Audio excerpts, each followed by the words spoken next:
selon nous, la voie pour devenir vraiment financièrement indépendant, surtout quand on part de zéro, c'est clairement de monter un business en ligne et ensuite d'investir. On en a pas mal parlé sur le podcast, mais je pense que c'est un rappel. On est toujours dans cette voie-là. C'est la voie qu'on applique aujourd'hui. Et pourquoi monter un business, selon nous, avant d'investir? Quand je dis investir, c'est l'immobilier, la bourse, principalement, je pense. On va pas mettre les crypto-monnaies parce que c'est une autre discussion. Ça fait partie de la bourse différent, on va dire. Un peu plus, je mâche mes mots parce que bon. Plus de spéculation, quoi. Plus de risques, plus de mouvements. Mais pourquoi on commence pas tout de suite là-dessus? Moi, j'ai un salaire, j'ai un travail. Pourquoi je mets pas 100 euros par mois en bourse? Et voilà, je vais dans 62 ans et 5 jours et 34 minutes, je vais gagner 2000 euros par mois, ça. Et nous, c'est pas du tout notre voie là.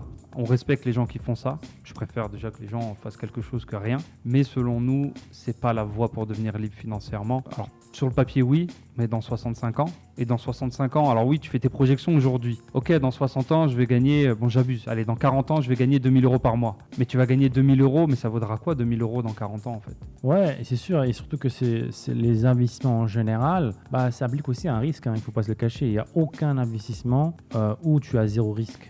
Le gain est relayé au risque littéralement. Ce qui est intéressant avec le fait de commencer avec un business et d'apprendre des compétences et d'acquérir des compétences intéressantes, c'est que en fait, c'est comme si j'augmentais en fait ma fondation en fait. Ça veut dire que même si j'investis aujourd'hui, on peut prendre beaucoup de risques en investissement par exemple, parce que je sais que grâce à mes compétences, grâce à mes business, en fait la fondation, je vais pas, même si tous mes business font zéro, ma fondation elle est haute, elle est construite, tu vois. J'ai une certaine sécurité, même si c'est pas un plan B, c'est en fait une fondation solide qui me permet en fait d'être rassuré, de rebondir par exemple sur mon business et de remonter. Or si je commence et je suis, je sais pas, au SMIC et j'ai investi en bourse. Là récemment, on a vu Facebook qui fait moins 80% en bourse sur l'année. Ça crache et tous mes revenus crachent avec en fait parce que voilà, je n'ai pas une fondation solide. Je suis toujours smicard en fait, toujours au SMIC. Or, si j'avais déjà un business en ligne et j'augmentais mes compétences de business en général, en fait, cette base en fait monte avec moi en fait, ce qui me permet en fait de prendre des risques, des investissements plus risqués et être serein en fait. Parce que le but final c'est d'être serein et ne pas être en stress. Et j'avais fait cette erreur-là au début quand j'ai commencé mon aventure dans le business. J'ai très vite commencé à essayer d'investir, même de trader. Et c'était le stress n'en valait pas la peine en fait. C'était littéralement me réveiller à 5h du mat. Allumer l'écran directement de la bourse, voir ce qui se passe, parce que ma fondation, ma base en fait était très basse en fait. Tout dépendait de ces business-là en fait, tout dépendait de cet investissement plutôt. Or un business, encore une fois, c'est les compétences qu'on va acquérir, c'est des compétences littéralement à vie. Personne ne peut vous les enlever. Ce n'est pas un marché haussier ou baissier, ce n'est pas une crise financière, ce n'est pas une guerre, ce n'est pas une pandémie qui va vous enlever ces compétences-là en fait. Vous les acquérez, vous les avez à vie. Et ça pour moi, ça vaut de l'or en fait. C'est plus que de l'or en fait. Je préfère une compétence que de l'or en fait.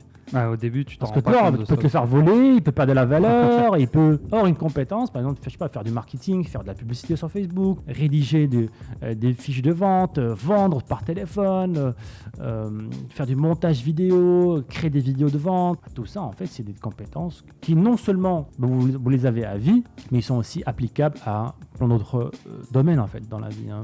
Tu sais faire de la pub pour Facebook, pour de l'e-commerce. Tu peux aussi faire de la pub pour vendre de l'immobilier, pour vendre un service, pour vendre un produit digital en fait. Et ça, vraiment, pour moi, ça a un effet de levier vraiment très, très, très, très puissant. Donc les amis, concentrez-vous sur le business et encore plus sur les compétences que vous allez acquérir de ces business-là en fait. L'investissement viendra dans un second temps et même si tu enlèves les compétences, parce qu'il faut être honnête, quand on débute, moi en tout cas, et je sais que toi non plus, au début on n'a pas débuté pour avoir des compétences. On a débuté pour gagner de l'argent. Moi je veux du cash là tout de suite maintenant, donne-moi de l'argent. Plus tard on s'est rendu compte, ah oui d'accord, l'argent c'est bien, les compétences c'est la garantie d'avoir un revenu, un cash flow, de l'argent sur le très long terme. Mais ça tu l'apprends avec un peu de maturité, un peu d'expérience dans le business. Même si tu enlèves ça, vas-y disons il n'y a pas de compétences, ce qui est un très gros point en moins, qui n'est pas le cas. En termes de rentabilité, de retour sur investissement, les business restent la meilleure chose en fait. parce que tu vas faire quoi? Du 10% en bourse par an, mais tu vas jamais faire un business où tu commences avec 1000, 2000 euros et X mois plus tard ou X années plus tard, tu te retrouves à gagner 5000 euros par mois, 6000, 7000, 8000 euros par mois net. Ça n'existe pas. Aucun investissement. Alors, c'est des investissements ultra volatiles où tu peux tout perdre du jour au lendemain. Ce qui ne sera pas le cas avec ton business. Bien sûr, ton business, il faut le faire marcher, mais tu ne vas pas le perdre du jour au lendemain comme une crypto-monnaie qui s'effondre ou un cours en bourse qui prend moins 80% en un an. Donc la capacité, aujourd'hui, l'opportunité de pouvoir partir de zéro avec un budget et d'arriver à créer un business qui, si tu fais les pourcentages, en fait, tu pars avec 2000 euros, tu te retrouves à faire 30 000 euros net par an, ça fait même pas 3 000 euros net par mois. Le ROI en termes de pourcentage, tu as fait plus, je sais pas, de tête, 400, 500%, même plus. C'est énorme. Et souvent, les gens ils disent, oui, c'est quoi les investissements du moment et tout? Comment je fais 20, 30%? Bah non, moi, tu peux faire 300, 400, 500, 1000% si tu investis en toi et en ton business, dans des choses qui t'appartiennent. Ouais, alors que malheureusement, beaucoup de gens, ils mettent leur argent dans du livret A à 2% par an.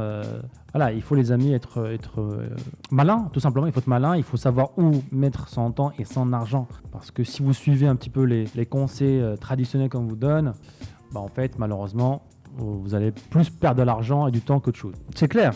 Pour moi, aujourd'hui, quand on dit créer un business, c'est pas forcément, on parle pas d'ouvrir une multinationale. Tu as ta boutique e-commerce, tu vends tes produits sur une thématique donnée, tu as un business.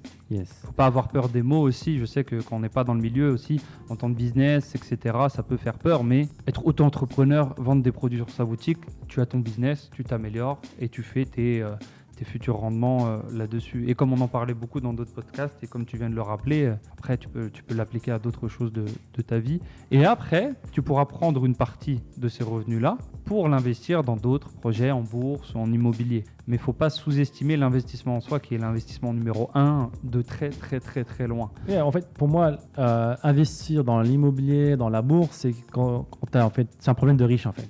C'est que tu as tellement d'argent, tu as tellement de cash en fait, que tu ne sais pas quoi en faire en fait. Tu ne peux pas le garder juste en banque parce que voilà. Pourquoi? Parce qu'il y a l'inflation, parce que tu perds de l'argent en gardant ton argent dans la banque. Donc c'est un problème de riches. Ils ont tellement d'argent, ils ont tellement de sources de revenus en fait, qu'ils veulent se débarrasser de ce cash-là en fait. Ils ne veulent pas le garder sur eux en fait. Ils veulent le faire fructifier en fait. Et ils sont tellement capés en termes d'investissement en soi. Ils ont déjà, ils ont des mentors, ils ont des programmes, ils assistent à des masterminds, ils ont des clubs privés d'investisseurs, ils sont dans des country clubs, ils sont inscrits à plein de choses. Ils sont capés en fait en termes d'investissement. Ils investissent en leur santé. Voilà, ils ont les meilleurs docteurs, ils ont les meilleurs chefs, ils ont la meilleure nourriture en fait. Et à un moment donné, tu es capé. Tu ne peux pas faire plus que ça. Tu as une limite de temps, tu as une limite d'activité que tu peux faire. Et c'est là en fait que ces riches-là commencent à se dire tiens, j'ai du cash qui reste en plus. Qu'est-ce que je vais en faire en fait? Donc là, c'est qu'ils vont acheter de la pierre, ils vont acheter des terrains, ils vont commencer à investir en bourse. Parce que ça reste pour eux secondaire, leur principale source de revenus sur leur business. Ce n'est pas leur investissement. Contrairement à ce qu'on voit un petit peu sur les réseaux sociaux, j'ai vu plein de citations un petit peu sur les réseaux qui disent en moyenne, un millionnaire, il a 7 sources de revenus. Mais oui, il est millionnaire. J'espère qu'il est multimillionnaire en moins, d'accord? En fait, il est d'abord devenu multimillionnaire. Il ne sait pas quoi en faire de cet argent-là. Et c'est là qu'il va le diversifier en fait pour avoir des différents investissements en fait.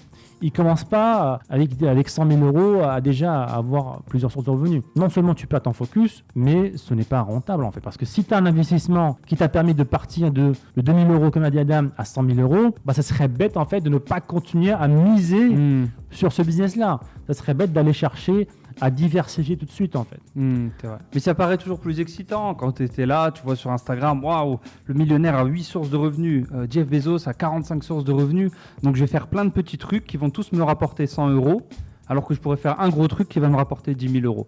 Donc pour moi, pour les gens qui débutent, qui sont dans leurs premières années de business, vous devez avoir une seule source de revenus pour moi.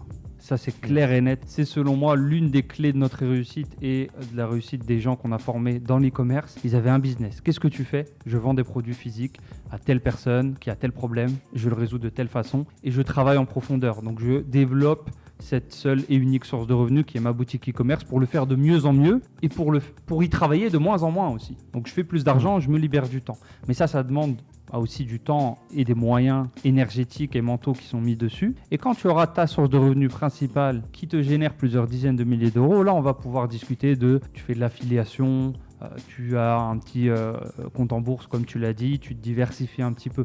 Mais la diversification, pour dire moi je suis diversifié, j'ai 50 sources de revenus en même temps, ils me rapportent tous 2,57 €, c'est cool pour les gens qui te vendent les sources de revenus, mais c'est pas cool pour toi.